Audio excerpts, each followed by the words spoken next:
This features segment of the Suburban Radio Hour is brought to you by Harina Optometrists Rockland Center. Book today at harina.ca or call 514-HARINA-1. And hello again, Montreal. Beryl Wiseman, editor of the Suburban, here with my colleagues on the Suburban Radio Hour. And that's my great pleasure to turn things over to my colleague and friend, Anthony Bonaparte. And Anthony, what have you and Jen got cooked up for us today? First of all, what was your Irish name this past weekend? I didn't have one. No, not Beryl O. Wiseman? Well, they always throw the O in, but somebody actually gave me an Irish first name. I forgot what it was after the 17th Guinness. Okay. It could have been Baru. The first king of Ireland that everybody traced themselves back to, including Ronald Reagan and John Kennedy, was Brian Baru. So somebody called me Baru instead of Beryl, which was a nice thing because it's a royal name. How would you spell Baru? B-A-R-U. B-R-E-W? B-A-R-U. Okay. And the reason I brought up with Samara, the song Gary Owen, it's one of my favorite military marches, and there was a debate at the time of Irish independence whether A Soldier Story, which became the official anthem, or Gary Owen would be the official anthem. And it's just a great march, and I asked her to record it. It sort of goes da-da-da-da-da-da-da-da-da-da-da-da-da. Anyway, forget it. I'm getting looks. You must be a lot of fun at parties. I am a lot of fun at parties after my third Irish whiskey, and it's Irish whiskey, not Scotch whiskey, because the Scots stole the whiskey from the Irish and then watered it down. Okay, so now I've got a minute left. No, it's fine. We'll cut it out of Cohen. It's fine. Okay. Ixnay on the blathering, eh, Beryl? Please? Yes. Thank you. Yes, okay. We will Ixnay. We have Jennifer Cox on the line. How you doing, Jennifer? I'm wonderful. How are you guys? Not bad. Did Beryl bore you to death, or? No, I'm still here. Are you still there? Okay. Yeah, thank you. Yes, you had a couple of great stories in the paper this week, the past paper, I should say, and you have some stuff coming up next week. There was one story about a little child, his parents, and an event that took place today. Yeah, exactly. Yeah, so that event was today. So there's Randy and Josh Landau. They had a beautiful little healthy baby boy named Spencer, and everything seemed fine with him, and he was having a little bit of trouble digesting, and he passed away at 10 days old. It's a tragic story, but, this family is incredibly resilient.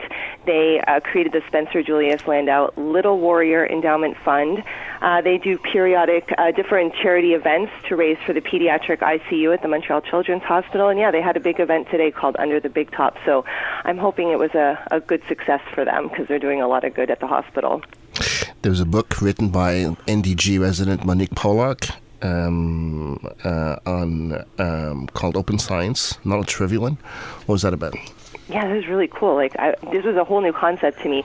So basically, she was explaining that for many, many years, scientists have sort of been shrouded in mystery when they're in the lab, and they always want to be the first to come out with things, and they don't share a lot of ideas. And they're kind of switching that now. They, since the pandemic and coming together to create that vaccine so quickly, that was part of Open Science, what that is called. And this is a book that she wrote for children, but really it's a good read for anybody of any age because it's very, very informative. So, I spoke to Monique about that. So that's also running in the paper as well. And then finally, I did an article on exam season. We all remember exam season. I don't know if you guys do, but I definitely do. Well, Anthony and I drank. I still have my... We bought notes and, Yeah, exams were a very stressful time for me, I'll tell you. I took it pretty personally, and I would lose my appetite, and it was just a stressful time, especially in university. So I wrote an article with some tips and tricks to help teenagers get through that exam season and come out on the other side healthy and doing well in their exams. So, that's running as well. And it doesn't involve drugs, right? It does not. Okay. Rats. Okay. I still have nightmares of a Cal 2 exam, something like 40 years ago, that I did not study enough for, and I still have nightmares. I almost failed a math course after getting early acceptance to McGill. Was not happy. I remember pining over it was a Canadian politics class I took. I thought it would be thought it would be a lighthearted elective, and it just yanked at my GPA the entire semester. It was a big mistake. How was your math? Not very good. Well, neither was mine. I'm a word gal. That's why we're journalists. What else do you have going on, Nick, Jen? So we have our home section coming up. I'm working on some homes pieces again. So we have our monthly home section. And then if you head on over to the Suburban.com, we have a lot of great blogs going up. As usual, we have a really cool home trend piece about a new countertop material. I know recently I spoke about a high-tech faucet that you could basically wave your hand and it turns on. But now they're coming out with a countertop where you can charge your devices by just sitting your phone right there on the countertop. It's this new material that's coming out, and it's supposed to revolutionize our wireless capabilities at home. So that's over at the Suburban.com in our houses and home section. We also released the lineup for Il Sonic. And as usual, Stephen Bellina is always publishing weather blogs because we've had a very interesting couple of weeks of weather. So always interesting to read his take and his predictions for what's coming. So that's on the Suburban.com. Perfect. I hate those new faucets. Whenever I go to a bathroom in a restaurant, I have no idea what to do. Me too. Like, Do I wave left? Do I wave right? Do I have to- Underneath, on top, what? I stand there like a moron. Me okay? too. Just, you know, I'm going, okay, what do we do? Yeah. We could fake it, Yeah. just go to the thing, and, if somebody comes into the bathroom in a restaurant, you go get some paper or something and pretend that I had to ask somebody at one time, how does this damn thing work? It's pressure, Anyways. heat, apparently. Yeah, anyways. Why can't we just turn the faucet, you Thank know? you. Thank you. Too Yes. much work. Yeah. It works on the same principle Anyways. as the iPhone screen. Aye. Thank you, Jen. Thanks, guys. You take care. Talk to you soon. Bye-bye. Okay. In the rest of the paper this week, we had Dr. Mitch Schulman asking the question, or answering the question, does cracking your knuckles cause arthritis? It was very interesting. He gave the reasons, since it has something to do with cartilage and tissue and bones. You have and, teased me with this thing 3 times this week without giving me the answer, and I haven't read the article. Does it or not? There's fluids and gases and gravity and your body mass index. Does and it? Oh, it's all. You didn't read I the article? didn't read the article, you'll find out. I hate you. That's as simple as that, bro. Thank you. Okay. Medical myths about hair. You have lovely hair still. I'm jealous.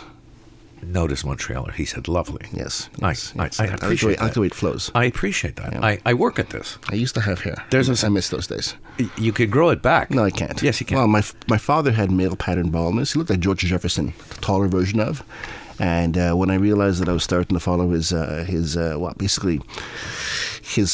genes were passed down to me, I realized that I don't want to look like George Jefferson. Yeah, but for So I shaved it all off. For those Montrealers that haven't seen Anthony, you've got a great head. You've got a great skull. I've got a lousy skull. If I had to shave my hair, it would not be pretty. It would just be like a platypus or something. I don't know.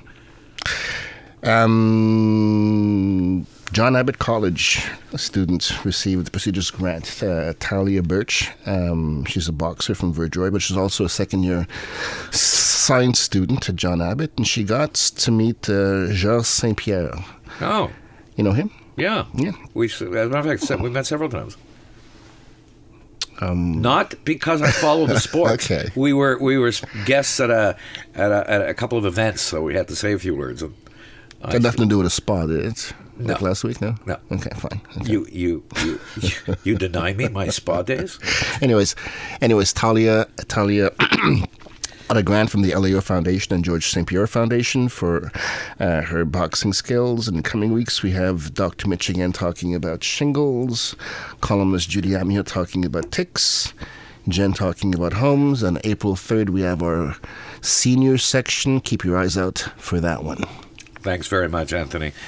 And we'll be right back with the Suburban Radio Hour with Mike Cohen and everything you want to know about entertainment and society.